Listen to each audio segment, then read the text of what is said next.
Welcome to the Your Next Move podcast. Today, we are doing another career coaching episode, and I have Jackie with us today. I am so excited to get into this because I know each time we bring someone on the podcast and we're doing coaching, yes, this is of course about Jackie and helping you make whatever transition you're looking to make or solve whatever dilemma, but this is also see what you can take from this.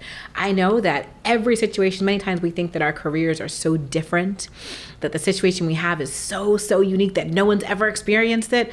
But I promise you, as you tune in, you will see elements, issues, strengths, weaknesses that you also have.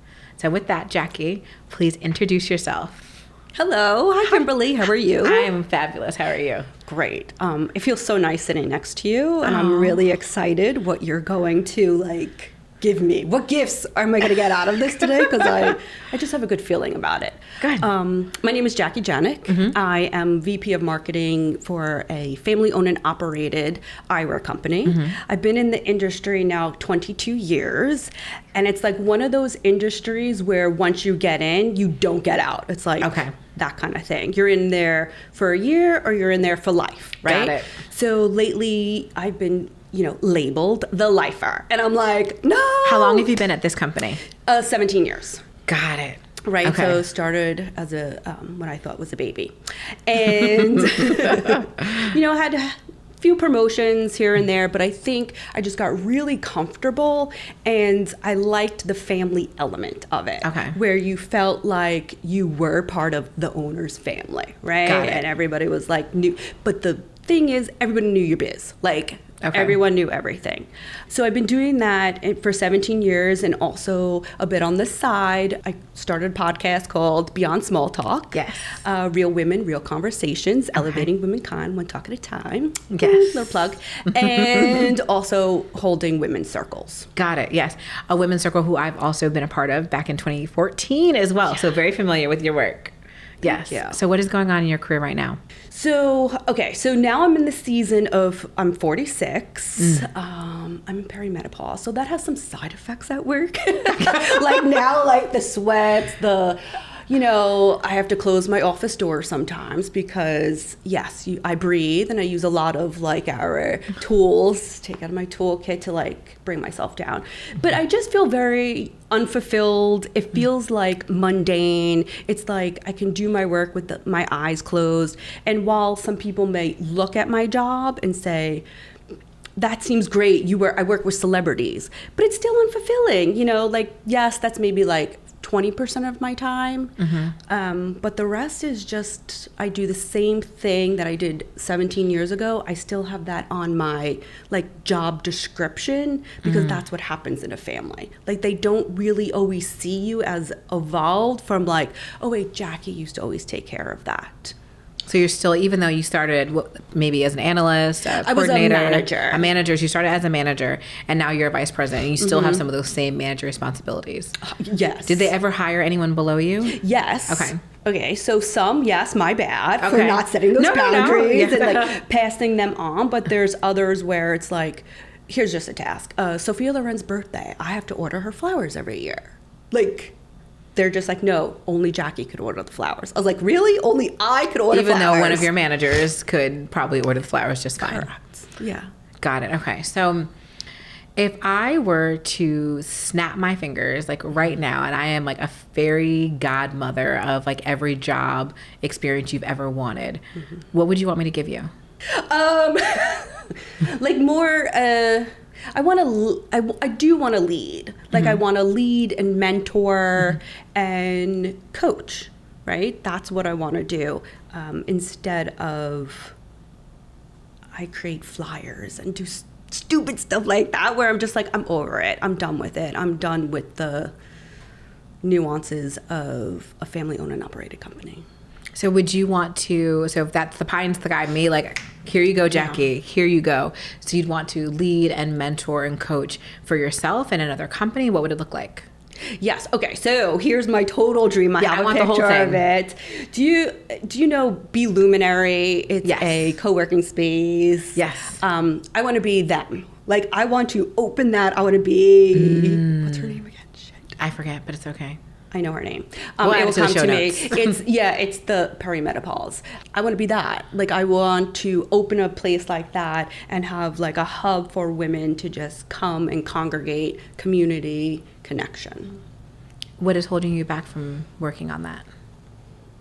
Oh, many stories that I tell myself. One is, where am I going to get money, right? Okay. Two is insurance, which I hate that story where people tell you. But I get it. Yeah, I get Everyone it. tells you, not everyone, but people, that's the first thing, like, my parents told me, but where are you going to get insurance? And my grandmother's like, why are you looking for another job? You have a job. So, like, that's still in my head. I have a 9-year-old daughter, and she's autistic, so I think a lot about that. Like, I felt being part of a family, their security, and it's like I can take off when I want and say, my daughter needs me, I'm running out. So those are probably my biggest three, and my husband is an entrepreneur, so he just works for himself, so sometimes I feel like, can there be two entrepreneurs? That's a story I know. They're all stories. Yeah. So if your goal, so I'm very big on going for what you want versus what you think you can have. Because right now it sounds like you've built an incredible career as up to the VP of marketing, titles that people, they love, they want, but it sounds like you feel bored, you feel unfulfilled, like you're kind of like, I'm a little over it. Totally. And I thought the title was going to make me happy. I'm sure I'm not the only one who thinks like no, titles make you happy. No, because I think as when we're growing, I think in our careers, if we think about it from a very like old school standpoint, you know how our baby boomer parents used to tell us, it's like you go up, like you take a step, take a step, take a step. You're a coordinator, you're an analyst, you're a coordinator, you're a manager, you're a senior manager, you're a director, you're this, you're that. And once you get to that VP level, chief level, whatever that highest rank is, it's like mama, I made it. Like you don't have to do anything else. You should be happy, bells, whistles. But it sounds like even in the VP role, there's a little bit of like, there's some boundaries maybe that you have a little bit more joy if you were able to be a little bit more creative, be able to do like a little bit more of what sparks joy, but also just the fact that you've been there for 17 years. It's you've been doing it forever. Yeah. In and the there's same way. fear. Like, wait, I'm going to leave a job after 17 years? How do you do that? I know, you just do it. You just say, I quit. Like, and I have dreams of that, like, quit day, you know? Yes. I dream of it, and I see it floating somewhere in my life. I'm not sure how to do it. And I've been thinking like this for a really long time. Like since day one at this job, I wasn't happy. But now I'm here 17 years later, right? And it's like, how the heck did this happen? That's insane. So since the first day. First day, I remember I showed up hungover. Great, Jackie, right? In my 30s, I was 30 years old. I was hungover AF. And I was probably coming in hungover for the first 2 weeks. And which was okay because my boss, who still is my boss, the owner of a company, did not even acknowledge me for the first 10 days I was employed there. Isn't that weird? And you're still... And I'm still there. There. So what is holding you back from making the decision? Is it just your mindset or is there something... Let me take that back. Let me ask you another question. What do you need in order to feel confident to make your next move? I think I need, which I don't know if it's the truth, is like financial stability. What does that mean, right? So you need to know that by making this leap financially, you're still able to afford your lifestyle, have insurance, do all those things. Like you are financially secure when you make this move. Yes. Do you have a number? It's like, no. Is it a secure, I should know my numbers. Like, no, you're not, right? Yes. No. I think that so many times I can relate to that. I think when I jumped from corporate America, money was a really big piece of it, is understanding, could I afford my living expenses for 6 months if I did not make a dime in my company? Did I have outstanding invoices that I knew would be coming in to cover my expenses? I think the crazy thing about jumping from entrepreneurship, from 9 to 5 into entrepreneurship, is that everyone's journey is so different. And your risk tolerance level is also different. And it's how can you give yourself and create the plan that's going to make you feel comfortable in jumping.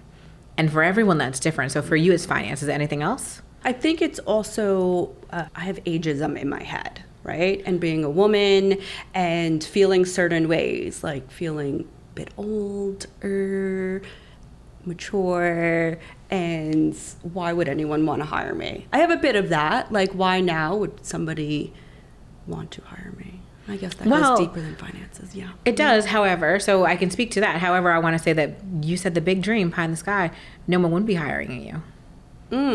Yeah. You'd be creating your own table, right? You're good. Yeah. I did. I did say that, didn't I? Yeah. Yeah. Oh, no one would be. I'm breathing. Okay. Yeah. I think that's not, we can't, sometimes we think about, one of my coaches told me recently that we create like solutions, we create problems, we create stories for things that don't really align. Like the story of you being too old to get hired, which is not true. You created the story of like me being too old to get rehired, but you don't even want to get rehired someplace else. True. Do you? No. Do you think that plays an effect? Say if I wanted to go and, coach at different companies or things like that. Do you think there's any ageism? So I do think there is a such thing as ageism. Yeah. There 100% is. Mm-hmm. When we think about ageism, I think that we need to think about the skills of the person going into whatever arena it is. Mm-hmm. Are the skills that you have congruent with where you want to go? What is the value that you're providing? What is the transformation that you're providing? So if you're going into other companies, let's say you're going in as a coach, do you have the skills, the knowledge, the expertise to coach at that company? I think many times I've seen professionals back in the day. So when I used to work at Collegiate Career Services, I worked with some alumni, and I have one client in particular who I will never, ever, ever forget.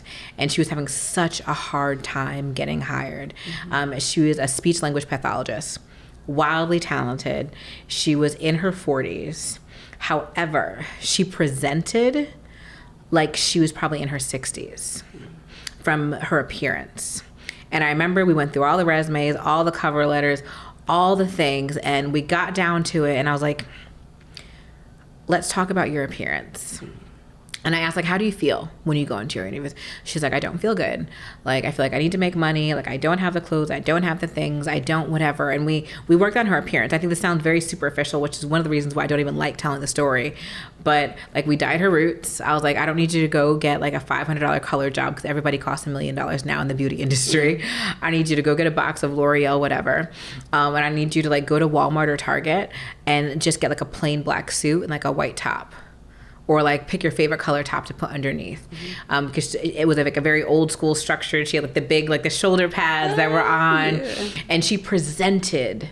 And I think that sometimes when we talk about ageism, part of it is the presentation. Mm-hmm. It's how are you presenting yourself?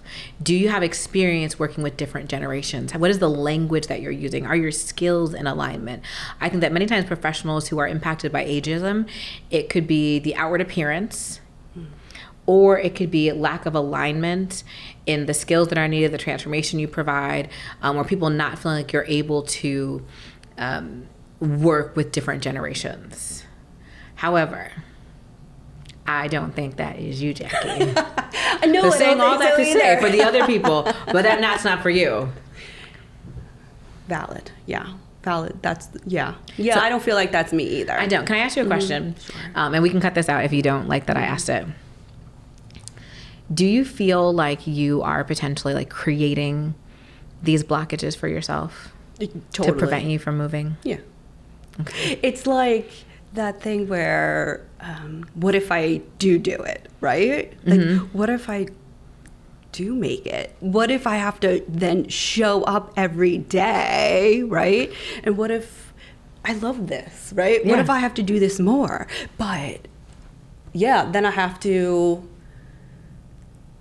acknowledge the like gremlins in my head and the stories I tell myself and even look harder at them.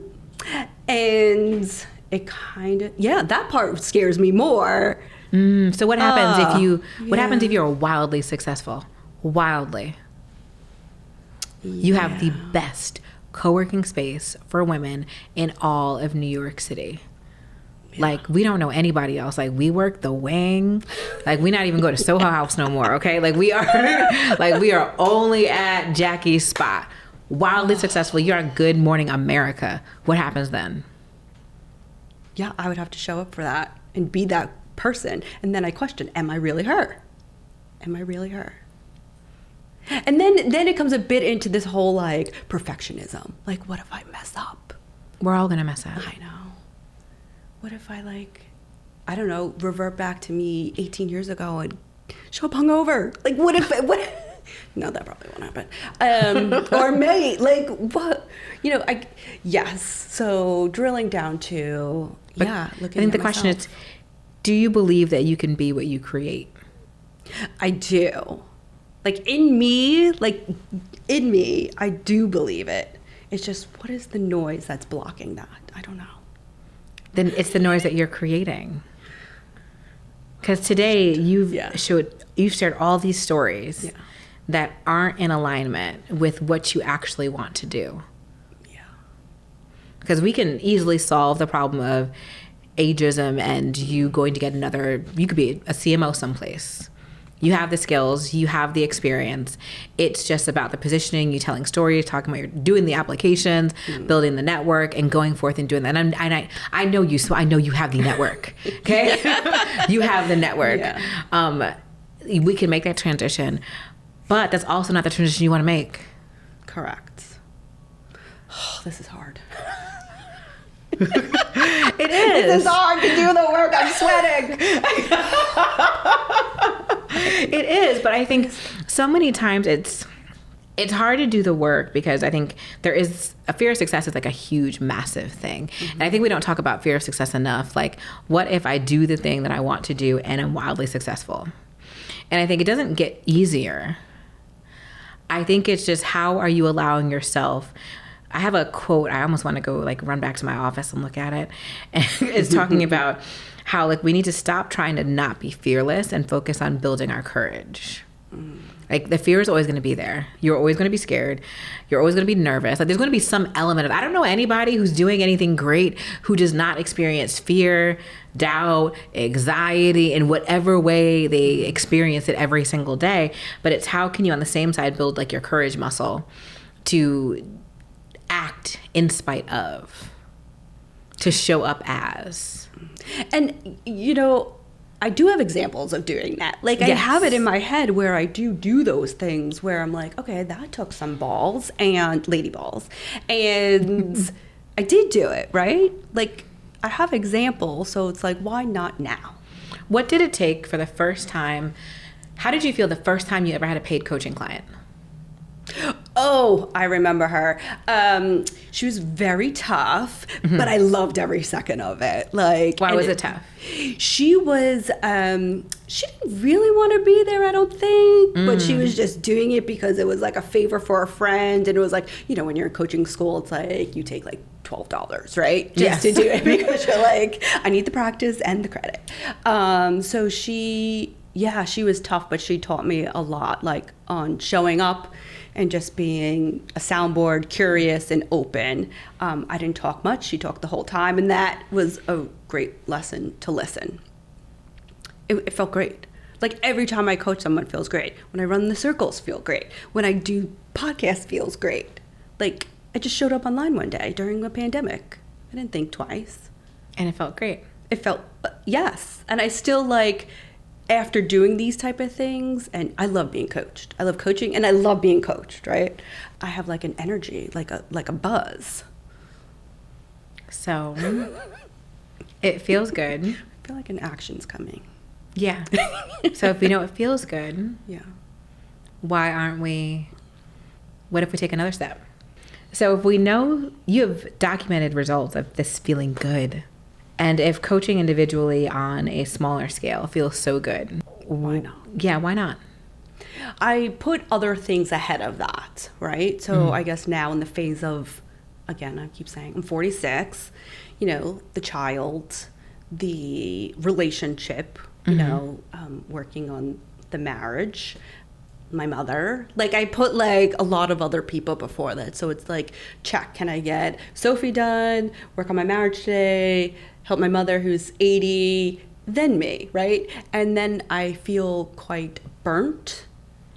And then I decide to just watch Housewives, right? So it's like, how can I help this burnout feeling that then I could redirect those energies to what I want to do, right?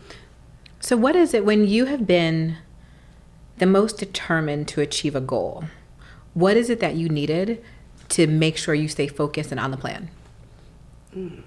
Space. I needed like mental and physical space, right? To really think like and make the vision. Are you someone who creates like intricate plans? Not super, more visual. Okay. You know, I like to see, not a big vision board person, but I do have like visuals all around. Okay. Yeah, just space in my brain, like space here. So how can you create space? It comes about when I do movement, Okay. like workout, Okay. and I just feel more like, you get it, right? Movement. Well, how else can I create space? I don't know. I live in Queens. Like, where else? There's not space in Queens. They don't allow you to have space. Yes. But I think it's figuring out, like, so what is the support that you need in order to thrive? Because it does not sound like there is not lack of vision. Mm-hmm. There is not lack of proof of results. There is not lack of experience to do it. There is lack of mindset. Mm-hmm. And there's lack of priority.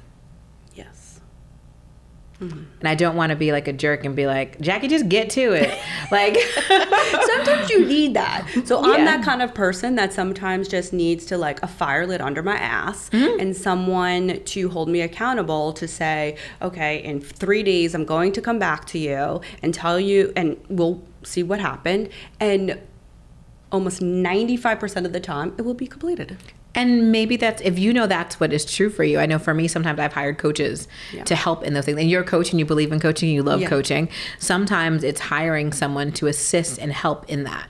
When you're looking to make a transformation, maybe you need a business coach, or maybe you need to join an accelerator program. If we're talking about funding, maybe you need to create your vision for what this is going to look like and apply for accelerator programs that would give you the funding to open up your own space.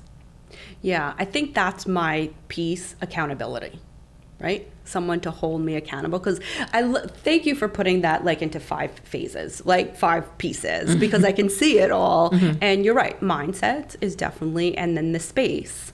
And big for me is just accountability. Because if I'm trying to hold myself accountable, it's like I compare it to like weight, you know, when I'm always trying to lose weight, whatever, I'm like, whatever, I'll just eat that one thing. What's it going to do?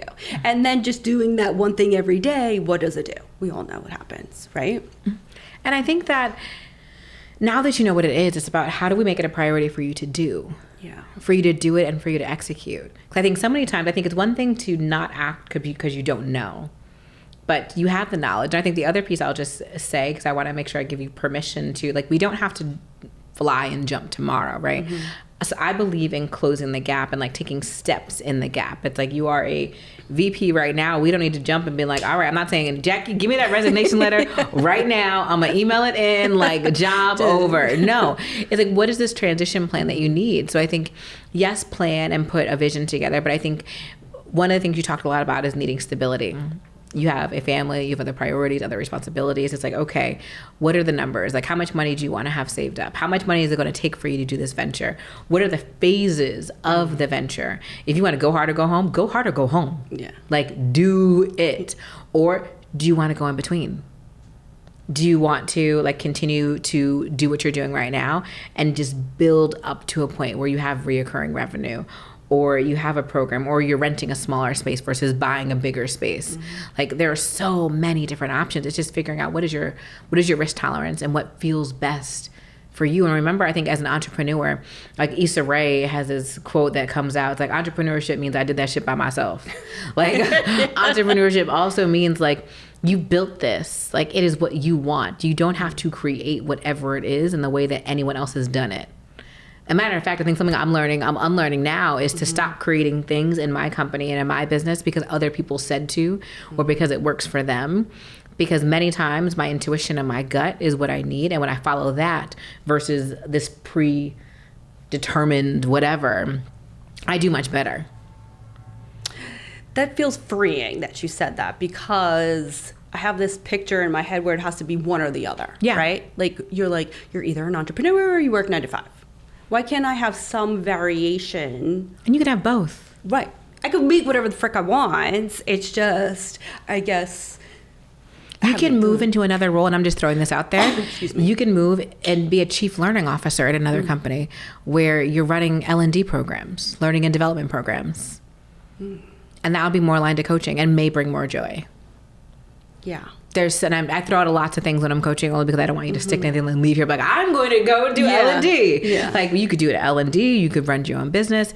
You can work on an L&D team and be someone who's coaching internally in-house at a company while you're building your business. You can continue to do exactly what you're doing right here, right now, and build this on the side and do both. There are so many examples of people who are building their business and enjoying their 9 to 5, and they don't run to be an entrepreneur. One thing I will say is I never say that entrepreneurship is the answer. It's not going to bring, if anything, sometimes it brings more stress, because we think we want more autonomy and more of this, but that also means less resources and a lot more work and all the other things. You can have what you desire. That feels good. Yeah. I guess from back in the day when starting at She Creates Change, it was like one or the other, right? You're either an entrepreneur or you work 9 to 5. And maybe I just had these thoughts still lingering in my head. I think we all do. I think that's how entrepreneurship has taught us. Like, anyone who's been in any form of community, any side hustler, anybody who is interested in entrepreneurship has been in these circles where it's always like, when are you going to quit your job? When are you going to quit your job? When are you going to quit your job? People don't help you once you quit your job. You sitting there like, okay, like, where's the support now? It's like, if you're not a real entrepreneur because you're not doing it full time, that's a crock of mess. Yeah. It's It's not for everybody. It's for the people who want that. And even as you're building a business, like, I caught myself reading a book the other day that I had no business reading. I'm not going to call the book out because I don't want to be disrespectful to the author. But it was one of my friends who was putting a book online, and it's about keeping your business small, about keeping a lean and mean team. And I was like, oh my gosh, like, they were reading it and someone else is reading it. So I bought the book. I sat down and read the first few pages of the book, and I was like, why the hell am I reading this? I don't want a small company. I want to build an actual large scale company. So why am I reading this? I think everybody's version of what they want their business to look like. I want to have an empire. I want to employ thousands of people one day. I don't just want to have a handful of folks who work with me and I keep it there, I keep revenue there. Like, no, I want it to be massive. I want to build a company that rivals other companies. I would love to be acquired or acquire other companies. Like, so it's understanding, like, what is it that you really, really want? What do you want to happen? Because if entrepreneurship means, like, you did that shit by yourself, like, do it how you want to do it. Yeah.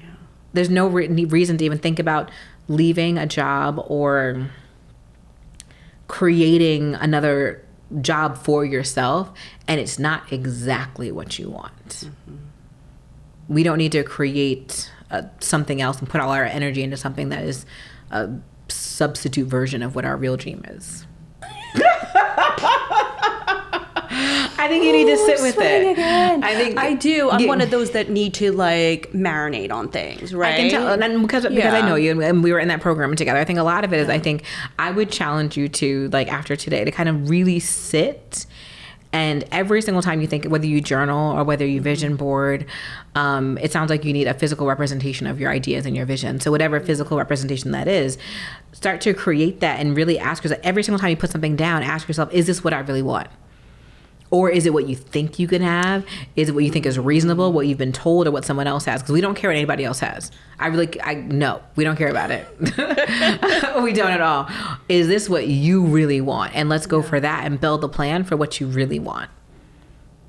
I think that's the actual feel good next step, because I've been here in this in between phase for like so long of saying I hate this job, but I can't be a full-time entrepreneur because of all these reasons, that there could be a whole design in the middle that I didn't even think of, because it's like, this one says this person does it this way, and too much outside noise that I really haven't taken the time in a while to say, what do I really want this to look like without any judgment? And right? then we can start taking steps. So let's say an example I give is, so you're in this job. I know you've said multiple times, like, you didn't like it from day one. However, if it's giving you the stability, if it is giving you the financial stability to support your dreams, maybe you don't need to go get another job. Maybe you can enjoy that it is a well-oiled machine, so all of your creative energy can go to building this as well. Yes, I like that, because I think during the day, especially in a family, there's lots of drama. And I'm sure there's drama everywhere, but in a family, there's drama. Yeah. Like, everything's freaking drama. I need to remove myself outside of that. You can think, what is set your boundaries? It's like setting the boundaries, delegating that flower delivery to the manager, because that's something that they can do. You've ordered it for 17 years now, so they can look at your past orders and they can figure out to order the same thing, or pick one of the 17 orders that happened and use that instead of you doing it. Create those boundaries to support what you want.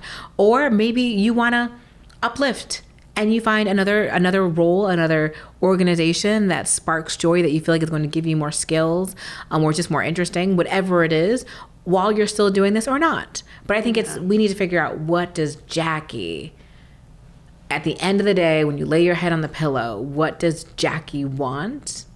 And then we can reverse engineer it. Yes. Because do you really know what you want? You do. You really know what you want. Today, sometimes, but I think it changes. I think it's an evaluation process. Like, I think every year, like, that's why we have New Year's resolutions. Every year we set new resolutions. In your job, that's why everybody has like performance goals, right? These are your 2022 goals, your 2023 goals. Like, it's not that we create this vision and it stays the same. We can create the vision and change it. We can review it quarterly. Review all the things. I just had a segment of my business I just shut down the other week because I realized I didn't like it. I was building it for no reason. And I was like, I don't like this. Why am I doing it? Why? And I was like, I'm shutting it down. End of day. And I wrote the emails and I created the transition plan to roll that piece of my business off in a month. Because I realized I didn't like it. I was like, why am I doing something I don't like? Or it doesn't work. We can always change. Always. Sometimes changes can happen abruptly. Sometimes changes may take a little bit longer, but we can always change.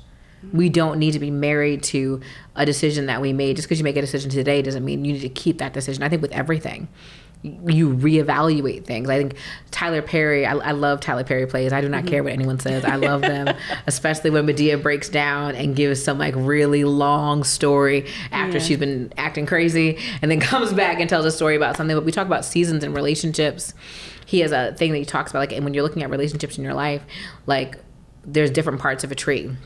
Some people are leaves who are just here for right now. They're literally just here for a moment and then they blow away and you never see them again. But they were here just as a leaf. Some people are like the smaller sticks that come off a larger branch. Like, you think that they're supposed to be here, but still kind of flimsy. Like, the first time a storm comes, like, they fly off. Other people are the branches, like, oh, okay, like, we good. Like, we rocking. Like, they're in your life for, like, years, like, a decade, 2 decades. But not everybody is, like, the trunk of the tree. Yeah. There are very few trunks in your life. Like, you change, things evolve, and it's okay. You need to do what supports the best version of you right now.